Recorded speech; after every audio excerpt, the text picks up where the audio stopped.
Imagine a world where the surface becomes uninhabitable. Nuclear fallout, catastrophic pandemics, or even rogue asteroids striking Earth, rendering it unlivable. What would you do? Where would you go? Throughout history, humanity has feared the end of days. And from those fears, a remarkable innovation was born: the Doomsday bunker.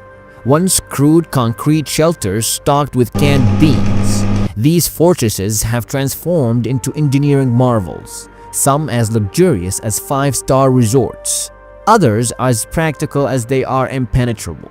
But who builds these bunkers and why? What does it take to survive underground? And what does this industry tell us about our fears and our future? From government mega facilities designed to outlast nuclear wars to billionaire-funded sanctuaries with private pools and wine cellars, this is the story of humanity's ultimate insurance policy. The concept of doomsday bunkers dates back to the Second World War, when air raid shelters protected civilians from bombings. However, it was during the Cold War that the idea truly took shape. The stressful threat of nuclear annihilation led to the construction of fallout shelters worldwide. In the United States, the government built massive facilities, like the Cheyenne Mountain Complex in Colorado and the Greenbrier Bunker in West Virginia, a sprawling underground refuge meant to house Congress in case of nuclear war. These were early bunkers constructed by the military. They manifest the idea of a secure location for if and when the surface is no longer safe for humans to live. But today's bunkers have evolved far beyond concrete rooms stocked with canned beans. Now, they are high-tech sanctuaries for those who can afford them. So what makes Doomsday Bunker truly doomsday-proof? Let's break it down. The structure itself. Modern bunkers are designed to withstand almost anything the world can throw at them. Built primarily with reinforced concrete and steel, capable of withstanding shock waves from nuclear explosions or high-impact forces. The entrance is sealed with blast doors weighing several tons. These doors are engineered to remain airtight under extreme pressure. Additionally, layers of dense material like lead protect against radiation exposure from nuclear fallout. Now, what about breathing? Air quality is critical in a closed environment, especially in scenarios involving nuclear or chemical outbreaks. So here are some of the methods used to maintain breathable air inside these bunkers. Firstly, NBC filtration systems. These advanced systems filter out nuclear, biological, and chemical contaminants. They include HEPA filters and activated carbon layers to trap toxins and radioactive dust. And then there is the oxygen supply. For extended stays, oxygen generators are often included to maintain breathable air in case external air becomes unusable. Some systems even monitor CO2 levels and recycle air to prevent suffocation. Now keep in mind that any minor malfunction in these systems might lead to the suffocation of the survivors. And since we're talking about maintaining life inside bunkers under the ground, just like air, clean water in bunkers is crucial for survival. It must be carefully managed. To do so, large underground reservoirs store potable water. Tanks are often lined with food-grade coating to prevent contamination over long periods. And to ensure the continuous supply of clean water, advanced reverse osmosis and UV purification systems run non-stop, even from local resources like wells and rainwater.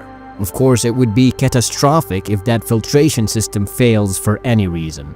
Food security is another cornerstone of survival.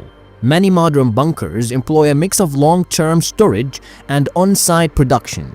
Fortunately, freeze-dried meals, canned goods, and meals ready to eat can last decades when stored correctly.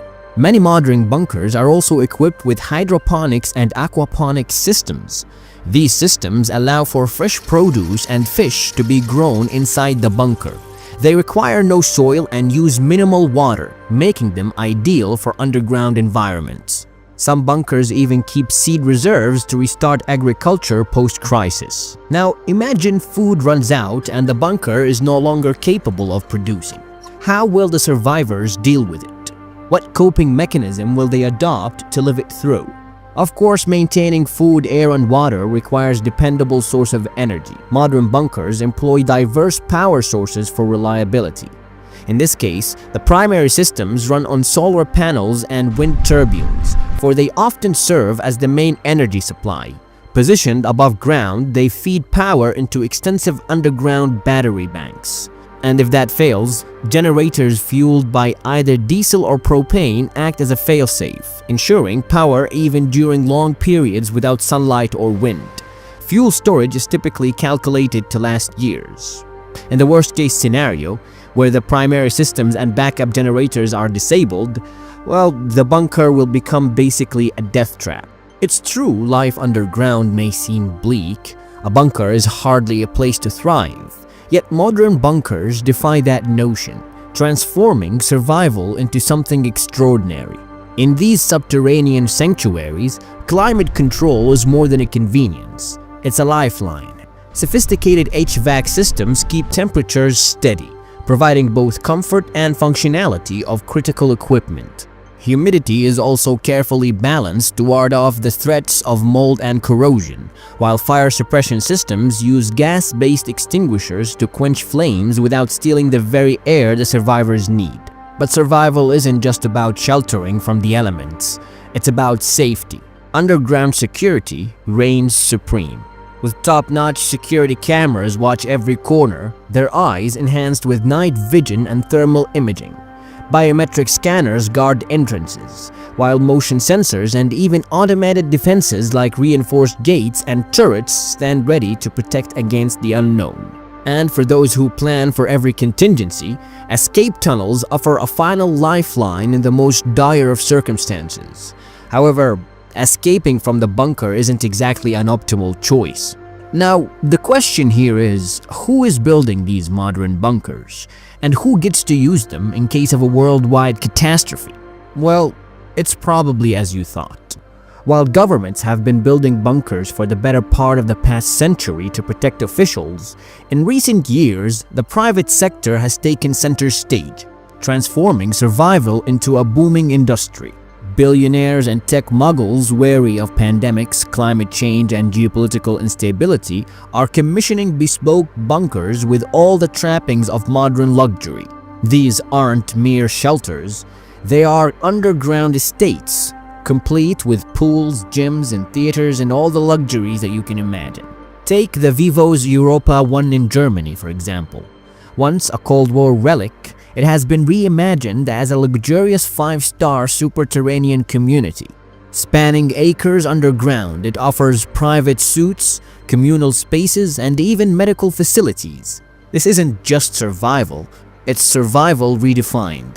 Yet, the bunker boom isn't limited to the ultra-rich, not just for the elite.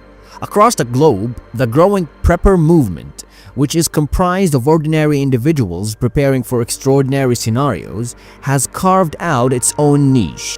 For them, survival is about practicality, not opulence. Companies like Rising S Company cater to this group, offering customizable shelters that start at just $20,000. These more modest designs may lack luxury, but they provide peace of mind in uncertain times. To wonder what drives this diversity, it could be fear. Yes, fear, but also a deep desire for control. Whether you're a billionaire securing a legacy, a government ensuring stability, or a prepper protecting loved ones, bunkers represent hope. Hope that when the worst happens, there's a chance to rebuild. To paint the picture clearer, take a look at some of the most famous bunkers around the world. This is the Survival Condo Project. It is located in Kansas, USA, a former missile silo turned luxury apartments, complete with a swimming pool, shooting range, and even a movie theater. This one here is the Oppidum. It is located in the Czech Republic. It is touted as the world's largest private bunker. It features underground gardens, a wine cellar, and a fully operational on-site hospital. And this one here is the Svalbard Global Seed Vault in Norway. While not a residence, this bunker preserves seed from around the world to ensure humanity's agriculture future. This vault contains 642 million seeds and can hold up to 2.5 billion. It's worth noting that some of the most sophisticated bunkers that are built for the wealthy include medical facilities, gyms, entertainment centers, and virtual reality rooms to combat bunker fatigue. The bunker industry shows no signs of slowing down. In fact, some companies are looking beyond Earth itself, with concepts for lunar or Martian shelters. After all, the ultimate doomsday scenario might not even happen here on our home planet.